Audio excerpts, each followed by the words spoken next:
Most of y'all are able to say you don't like your friends. You don't trust them. They tell all of your deep, dark secrets.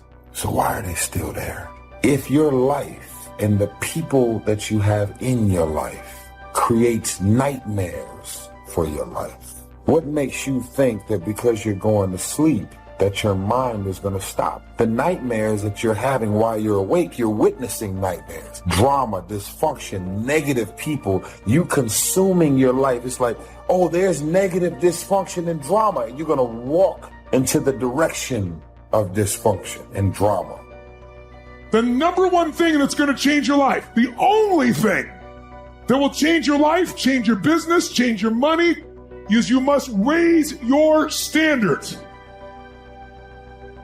All of us in life have things we want. We don't get what we want. We get what we have to have. We all get what we tolerate. But when you're no longer willing to tolerate something, that's when your life changes. How much do you love yourself? You don't trust them. So why are they still there? So if you get rid of these things, people, and situations now, you get rid of the nightmares now, they're not going to have anything new to spread about you. You're in the new season of your life. I want you to win. I want you to get to the next level. People over and over again, they get so focused on what's next or another season or another space because there is this notion and this idea that somehow the grass is green over the fence on the other side. The grass is not greener on the other side. The grass is simply green where you choose to water the grass. Here's my advice to you today. Walk away from the 97%. Don't talk like they talk. Don't act like they act. Don't go where they go. Don't specialize in what they specialize in. Throw away the blame lists they cling to. Start you a new life. Don't let somebody sweep you into some contrary way to nature itself says, unless you labor. The miracle of the seed and the soil and the seasons and God and all the other stuff that's available, sunshine and rain, that's not available to you by affirmation. It is only available to you by labor. So labor well. Discipline yourself well. And you can have all the treasures you want. The only thing more important than who you are today is who you're becoming tomorrow. How many of you know that where you're headed is more important than where you are? We choose a life of progression, not perfection. It's a phase. Life is a process. And the very fact that we're declaring that we are becoming also insinuates the fact that we are not there yet. If we're not careful, we will turn this concept of becoming into a destination. A lot of people are running around here trying to figure out what it is to be happy, what it is to be fulfilled, what it is to connect your life and the fulfillment of your life to something. Maybe if I get this, I'll be happy. Maybe if I get that, I'll be happy. Maybe if all of this were to happen by this timeline, by November, I'll be happy. Then you get to November, everything that you wanted and desired happens by November. Then you find yourself still feeling like you're chasing something. And it's like this never ending, it's almost like you're chasing your tail and you never reach it. I can't do this. It's just too much for me. It's too hard. I can't do this. I can't take it. And today I just want to tell you that you are stronger than you think you are. And I'm going to say that a good number of times, so I want you to let that get down on the inside of you. Take action. Not hasty if it isn't required, but don't lose much time. Here's the time to act. When the idea is hot and the emotion is strong. That's the time to act. Say, Mr. Rohn, I'd like to have a library like yours. See if you feel strong about that. What you got to do is get the first book and then get the second book. Before the feeling passes and before the idea gets dim, action pronto, action immediate, action as soon as possible. Because if you don't, here's what happens. We call it the law of diminishing intent. We intend to when the idea strikes us. We intend to when the emotion is high. But now if you don't translate that into action fairly soon, now the intent starts to diminish. And a month from now, it's cold. A year from now, it can't be found. So act, set up a discipline when the emotions are high and the idea is strong and clear and powerful. That's the time to set up the discipline. Somebody talks about good health and you're stirred. Say, right, I need to get a book on nutrition. Get the book before the idea passes and before the emotion gets cold. Go for the book. Start the library. Start the process. Fall on the floor. Do some push-ups. Action. Got to take action. Otherwise, the wisdom is wasted. Otherwise, the emotion soon passes. Unless you put it into a disciplined activity. Capture it. Disciplines is called how to capture the emotion and how to capture the wisdom and translate it into equity. Disciplines. Now, here's what's important about disciplines. All disciplines affect each other. In fact, here's a good philosophical phrase. Everything affects everything else. Nothing stands alone. Don't be naive in saying, well, this doesn't matter. I'm telling you, everything matters. There are some things that matter more than others, but there isn't anything that doesn't matter.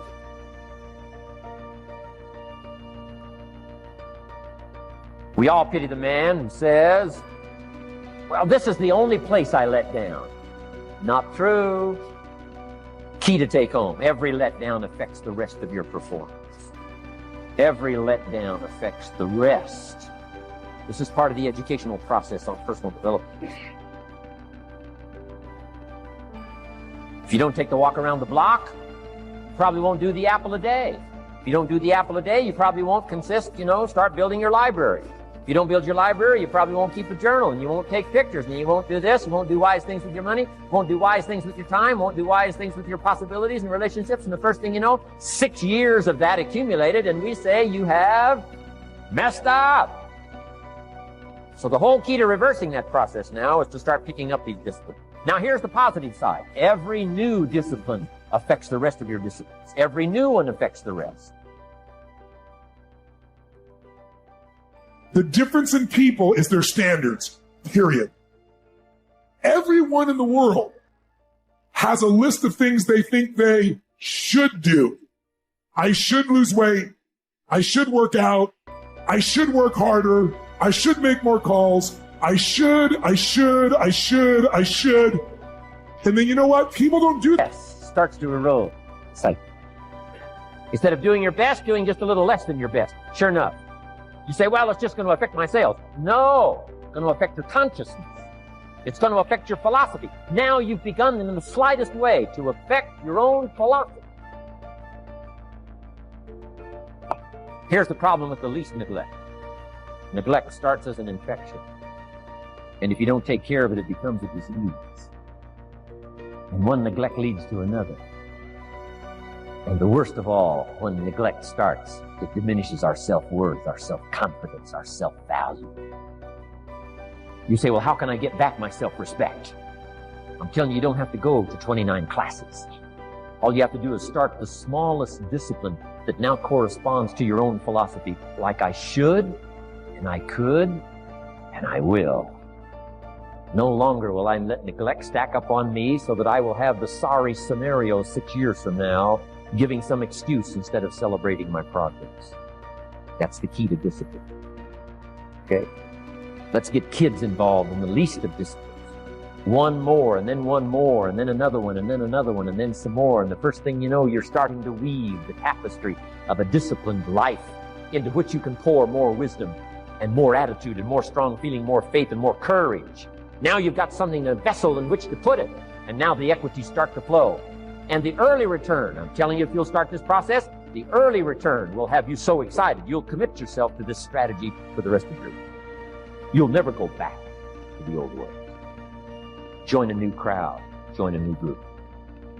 The disciplines to do it. Take action.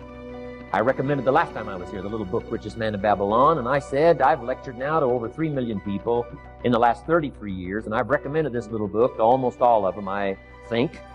Guess how many have actually gone and got this little book? Answer, very few. My best guess is 10%. Such an easy thing to do. In that last seminar, right, I suggested this little book, number one, is easy to find. Number two, it's easy to buy. The most you can pay for it, $6, $7, $8. You can borrow that from your kids. And number 3, it's easy to read. It's in story form. That's why I use it for teenagers, teaching them how to be rich by 40, 35 if you're extra bright, much sooner if you find a unique opportunity. But if it's easy to find and easy to buy, and if it's easy to read, why wouldn't everybody go get it? We don't know. What do you know? You don't know. I don't know. Nobody knows. Here's how profound it is. Some do and some don't. Now, here's the numbers. About 10% do. 90% don't or won't. We don't know the mystery of that. And I'm telling you, 10 years from now, those numbers will still be the same. 10% will, 90% won't. The numbers don't change. Only the faces change. You're looking at one of the faces. I used to belong to the 90% who couldn't be bothered even if it was easy. Guess how many people have a library card? Wisdom of the world available. Transform your life in any value amount you want. By the way, how much is a library card in Texas?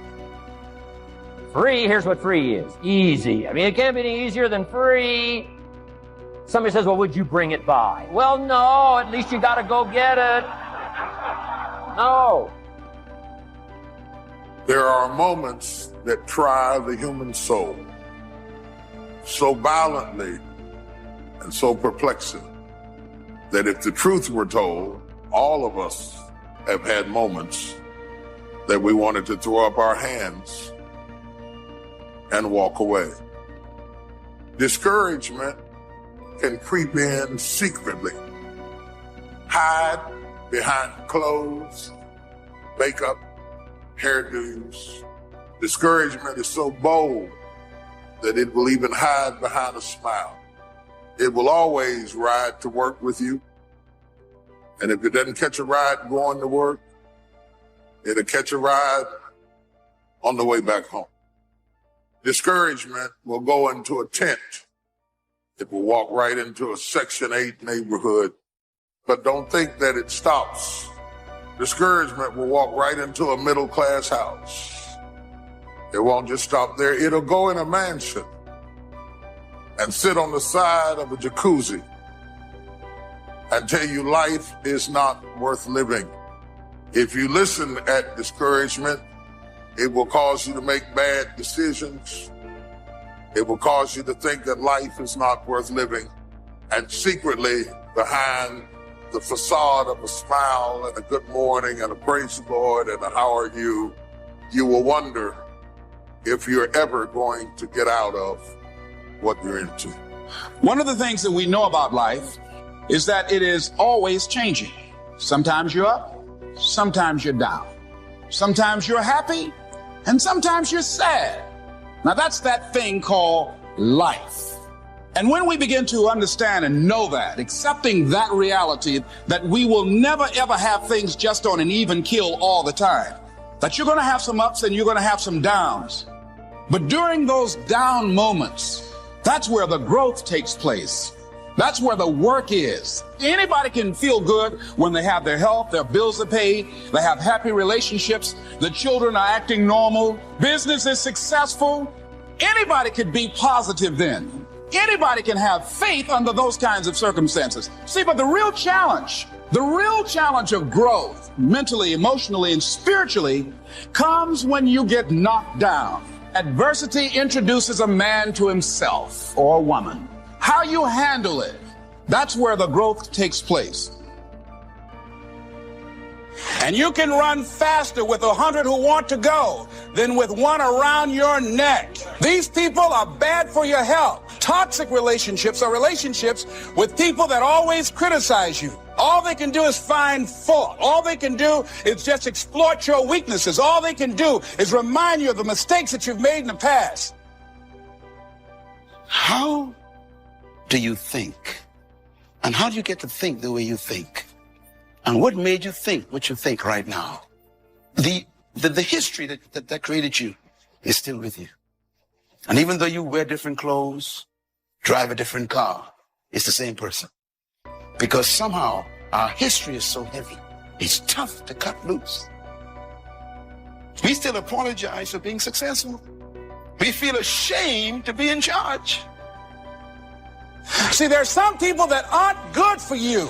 So you got to look at the people in your life and find out what kind of person are you becoming because of that relationship. My mother used to say, birds of a feather flock together.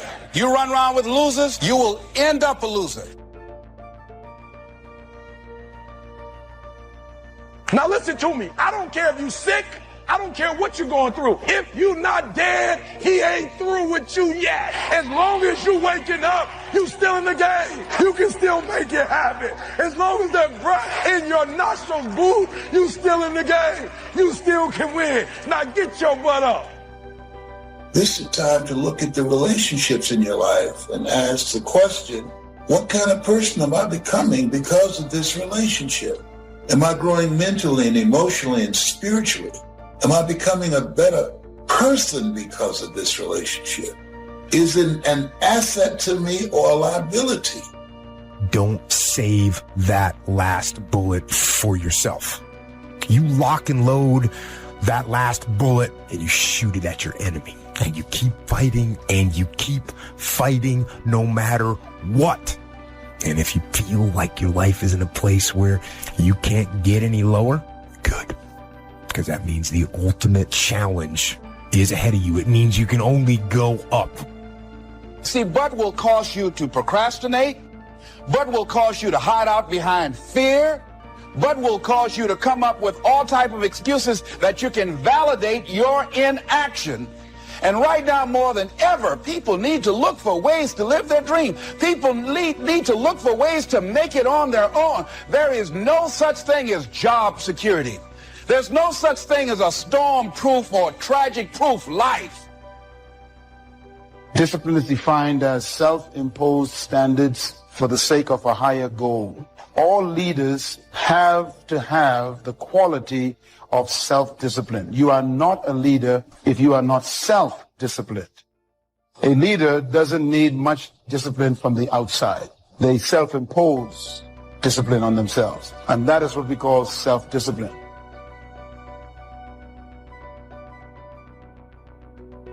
Because what I want you to know, what I want to know, what I want to know, is that everything worthwhile is uphill. Everything. There is nothing in your life, there is nothing in my life that's worthwhile, that's quick and easy. You have to fight for it every day. You have to climb for it every day. Doesn't come to you. It's not in 3 easy packages, and it's not the cure to overnight success. Everything worthwhile is uphill. For anybody out there who's chasing greatness, who's trying to make a change in their life, who knows that there is something better out there for them, I'm talking to you.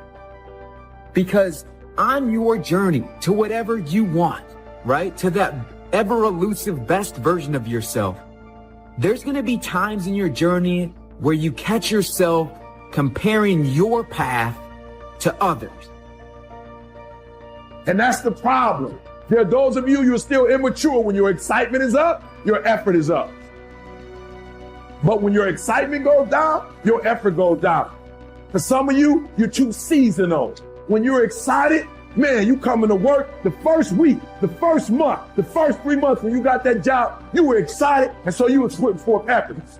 You on blaze. Not you got comfortable. And you're not excited no more. And guess what happened? Your effort has gone down. So do me a favor. Get off of that feeling stuff. Get off your excitement. We're not dealing with feelings because feelings go up and down. You don't have to be excited. You made a commitment to that job. Did nobody force you to take that job. You signed your name on the dotted line. And commitment said, I don't care how I feel. I don't care if I'm excited. I don't care if I'm pumped up. I don't care if I'm fired up. You made a commitment. Now it's time to put up. The promise of the future is an awesome force. We look back for experience, but we have to look forward now for inspiration. And what gives us inspiration to get up in the morning and do our job, learn skills, develop all that we can possibly be, is the promise of the future. And it can be so powerful that it can overwhelm any adversary you might have, any difficulties you might have. Here's a key phrase. Reasons make the difference in how your life works out. Reasons make the difference in your appetite and zest for taking on the challenge, doing the job, becoming successful. Mr. Shoaff said, if you have enough reasons, you can do the most incredible things. You can get through the most difficult day. You can overcome the most unbelievable challenges if you have enough reasons. And so he said to me, if you haven't got a list of your goals, Mr. Rohn, it's probably because you don't have enough reasons. He said, I'm sure since I've met you, you have enough intelligence. And he said, you have enough good health. And he said, you have, all of those things working for you. But here's what you must work on now is to have enough reasons. Looking into the future, developing reasons. Okay. Now here's a note to make. It's important to make sure that the greatest pull on your life is the pull of the future. Some people let the past pull them back. The past can be like gravity if you let it to pull you back. Some people live in the past. They live in the darkness of the past. They live in the mistakes of the past. They live in the discouragement of the past. They didn't make it, and that affects them for the rest of their life, living in the past. So we don't want the past to pull us back, to live in the past.